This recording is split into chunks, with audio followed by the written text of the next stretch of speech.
Today, I'll be speaking into a rag over a microphone about WD21 and D21 Nissan Pathfinders and hardbody pickup trucks. Just don't get the DW and WD confused, because the other one's a Caterpillar. If you're clicking on this video, you probably already like these. If you don't know anything about them, I think you should get one, and I hope that you want one after I'm done with this fucking video. What is a D21? What is a DW21? No, that's a Caterpillar. You get the point.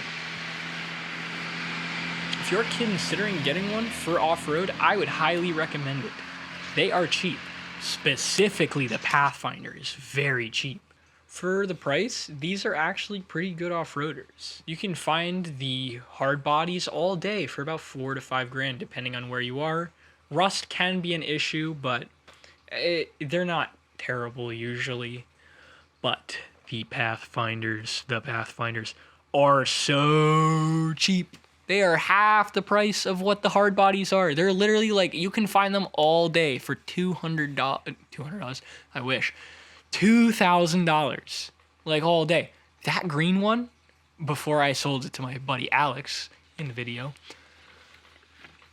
I bought that for $900. It had no rust, minus that hole. They all have them. Sorry, you're not escaping that unless you're down in the places where they don't put salt on the roads. But I live where they put salt on the roads, and I bought that for $900, and that's just the going rate for those. I mean, not $900, but they're cheap, like cheap, really cheap.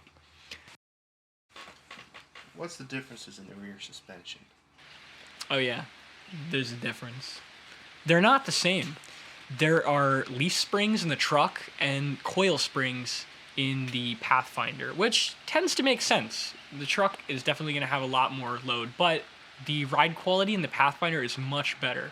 So if you are looking for something with a little more ride quality, I would go with the Pathfinder. With age, the trailing arms on the Pathfinder go bad, and you'll get not a death wobble, but a death sway. I don't know how to describe it besides that, but they do make polyurethane bushings that you can easily install, and it corrects the issue. On the truck, you don't have to worry about that because it's shackles and leaf springs. For the front, they both got torsion bars. For the hard body, you had an optional manual locking hub, but for the Pathfinder, you only got the automatic. The auto locking hubs will break. That's it. That's all. You're gonna need manual. It don't work. I've tried. They don't work. They're broken. The Pathfinder came with an open diff, while the hard body came with a little bit slow. You can get them in both a manual and automatic transmission. I would highly recommend getting the manual transmission, and they are readily available enough in manuals that you do have an option. There's just manuals out there. The automatics it's a risk. Sometimes they just aren't working. Do it again. When the model year went to 90, they went from throttle body injected to real fuel injection. For the fuel injected after 90, you got a KA20E that made 130 horsepower and 154 foot-pounds of torque. And for the V6, you had a VG30E that made 153 horsepower and 180 foot-pounds of torque. For the throttle body injected, you got the VG30I, which made 143 horsepower and 162 foot-pounds of torque. And for the four-cylinder, you got a Z24i that made 106 horsepower and 137 foot-pounds of fucking torque. How'd this thing move? The ones that we're showing have a VG30i in the hard body and a VG30E in the Pathfinder. They handle okay on the road. That's it. Off-road, the hard body and the Pathfinder both feel pretty good. The Pathfinder feels better because it has a coil spring in the back instead of a leaf spring. The leaf spring kind of just bounces around with the rocks. The Pathfinder is way better at soaking up the rocks. Just a trade-off, I guess. The hard body does have a limited slip, which I guess it makes up there, but the wheelbase of the hard body is a little longer, specifically the extra cab is, than the four-door Pathfinder. But that's just something to keep in mind, because it is longer, and I do tend to get hung up on rocks, and that's probably why I don't want to put a bumper on it ever, because I can clear all the rocks that the Pathfinder can now if I have no rear bumper, but now I can't tow things around with my anemic hard body. A common issue I see with these is the idler arms bend when you're in four-wheel drive, towing somebody out of, a gully, a ditch, a bank. Depends on where you drove into. For example, the green Pathfinder in the video, we bent one. We bent one in the making of this video, and we did not go off-roading that hard in the video. You can tell we're not beating on the trucks too bad, and we're not going on like this insane off-road trail like this.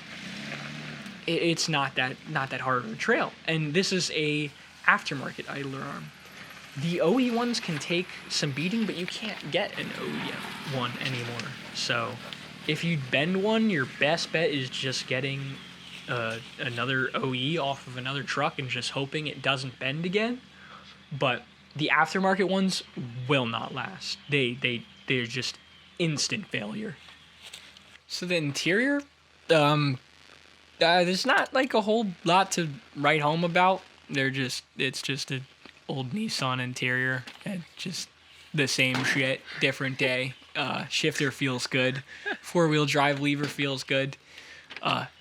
Gauges are pretty cool. That's cool. Working gauges in a Nissan. Yeah, all right. Pretty cool. The jumper seats are useless unless you're small, or you have courage and just want to sit back there. But it's a jumper seat. If you've ever been in a jumper seat, it's exactly what it looks like. You just sitting sideways.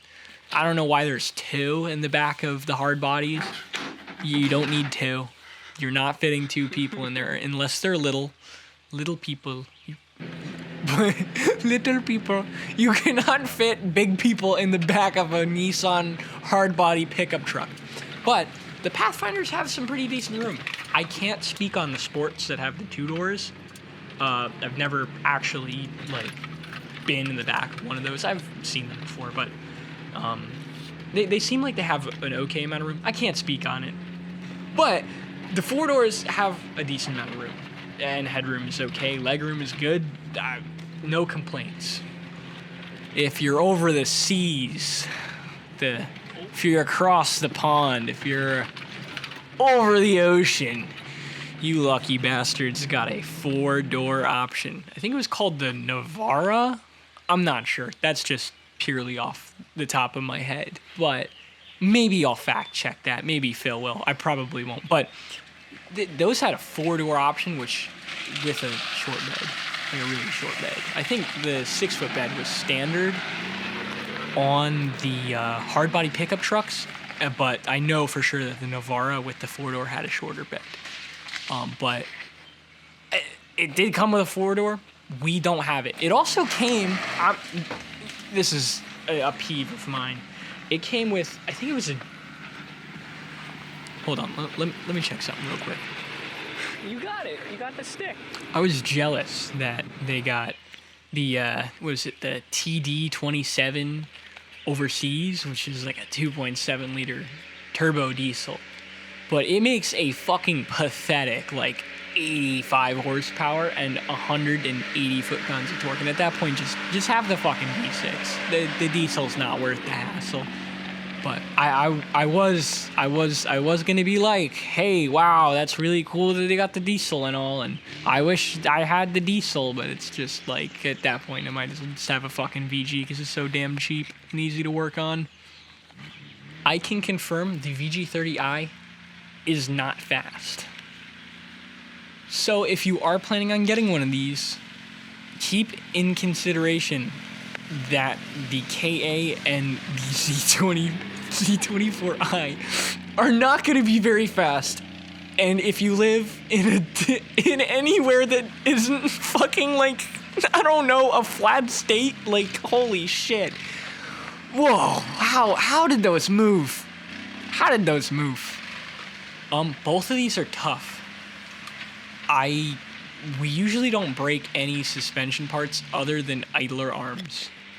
Honestly, I'm pretty sure that's the only suspension part I've ever broken, minus a shock, but big whoop, they're not built into a coil, so it's not a strut assembly. It's just a rogue shock. You just replace it. It's fucking like $50, whatever.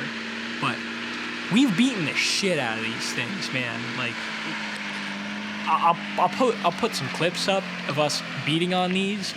The footage that we took for the video doesn't really do justice. We were just kind of putzing around in the woods, but we needed a good B-roll, so that's what we did. But I've beaten the shit out of them.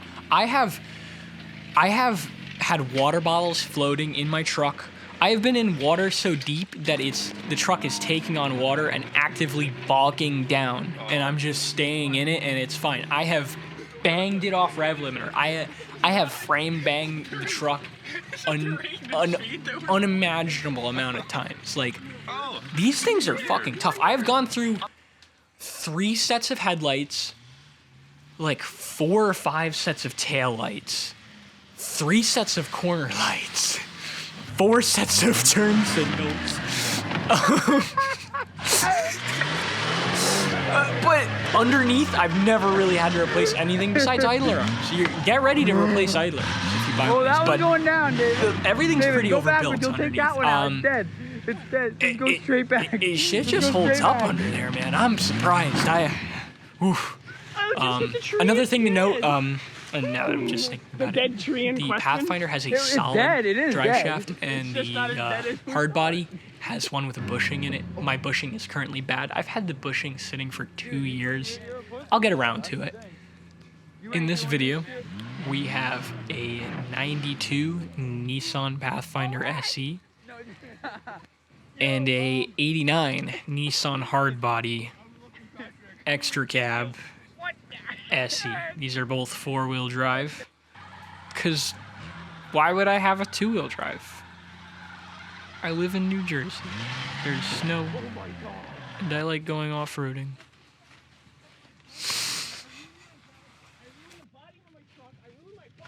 Calling out every motherfucker with a lifted Jeep. All right, slow down! Slow down! All right.